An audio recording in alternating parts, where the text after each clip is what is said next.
Hello friends, welcome to this platform which is intended to facilitate the convergence of physics lovers. In today's lecture, in today's discussion, I would like to derive this famous equation E equal to mc square which is attributed to great Albert Einstein.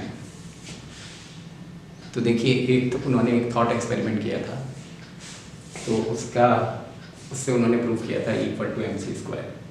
तो उसी thought experiment के extracts को हम लोग अभी discuss कर रहे हैं, और जो हमारा जैसा अंदाज़ रहता है या कोशिश रहती है कि चीज़ों को सिंपलेस्ट वे में, सबसे आसान तरीके से, जो जनसाधारण को समझ में आए उस तरीके से हम फिज़िक्स को प्रोपोगेट करें।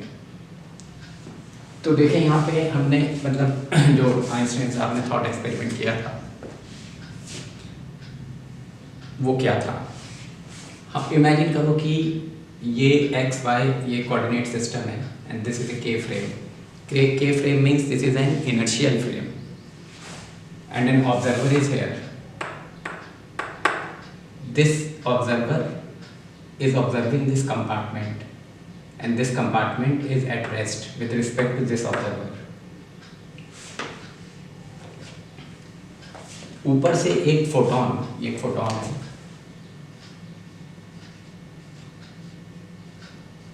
और ये भी एक फोटॉन है। Photon means particle of light.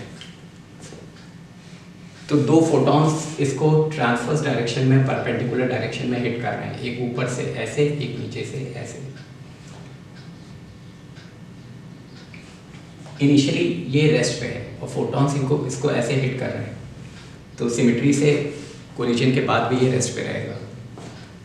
This is a very straight forward consequence of symmetry consideration that even after the collision the system will remain at rest. Now you see the second picture. In this picture we have changed the frame. Now this is a K dash frame. और ये question मतलब ये हमने assume किया है, imagine किया है कि K फ्रेम की रिस्पेक्ट में K डैश फ्रेम इस डायरेक्शन में v वेलोसिटी से मूव कर रहा है।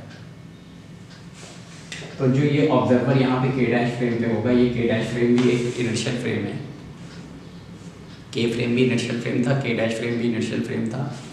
के फ्रेम के रिस्पेक्ट में बस के डैश फ्रेम इस दिशा में, इस डायरेक्शन में it is translating with velocity v। तो यहाँ से देखने पे इस ऑब्जर्वर को ये लगेगा, इस कंपार्टमेंट का मास हमने m माना है, तो यहाँ से देखने पे इस ऑब्जर्वर को ये लगेगा कि ये कंपार्टमेंट उल्टे डायरेक्शन में, इस डायरेक्शन में v वेलोसिटी से मूव कर रहा है।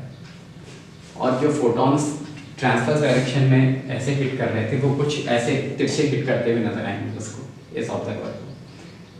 This angle will be alpha and sine alpha will be equal to v by c. This is a consequence of Lorentz transformation. Now if v is very small as compared to c, then sin alpha will also be very small. So sin alpha will boil down to alpha in that case.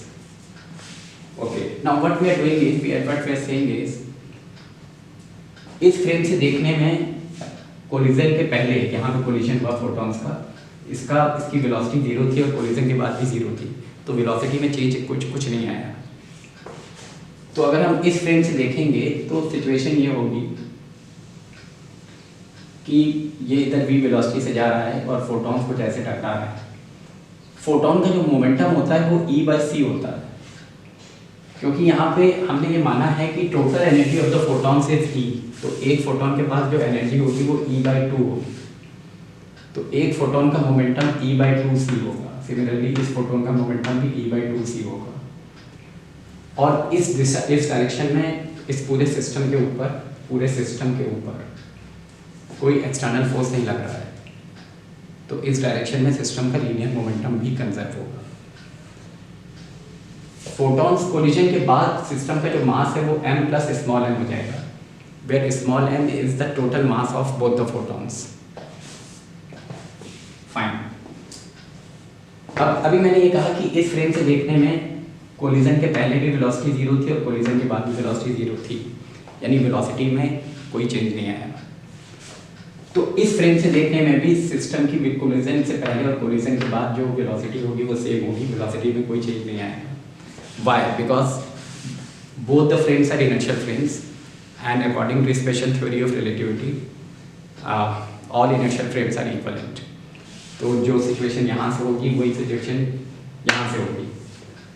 तो इस frame से देखने में भी कुछ बिल्कुल same situation होगी, that it won't, the system won't encounter any change in the velocity, I mean this compartment। So the velocity of the compartment was v prior to the collision, and after the collision also it will remain v। Okay, now we conserve linear momentum in this direction। Collision के पहले system का जो linear momentum था mv इसका था, और इसके momentum का इस डायरेक्शन में जो कंपोनेंट आएगा वो e/2c sin अल्फा आएगा। तो e/2 sin अल्फा हो गया, 2 फोटॉन्स हैं तो मैंने 2 से मल्टीप्लाई कर दिया। तो this is the momentum before the collision equal to momentum after the collision, which will be m plus mv। Now for small angles, because we have already assumed that v is very small as compared to c, alpha will be, sin alpha will be equal to alpha। So this sin alpha, जो यहाँ पे sin alpha है, that will be equal to alpha, it will be v by c। Actually this alpha is equal to v by c।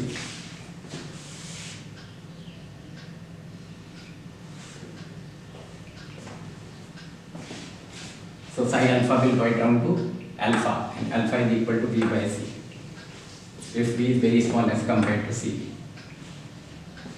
तो यहाँ से ये equation आ गई है। इस इक्वेशन को अगर आप फर्दर सिंप्लीफाई करो, ये mv कैंसिल हो जाएगा, v कैंसिल हो जाएगा, you will get e equal to mc square। So we have proved that e equal to mc square। So this is the simplest proof that I could conceive of at this level। I hope you enjoyed this interaction, and this is for all physics lovers, and we all are physics lovers, and I hope we loved this। Thanks a lot for this wonderful interaction। Have a nice week।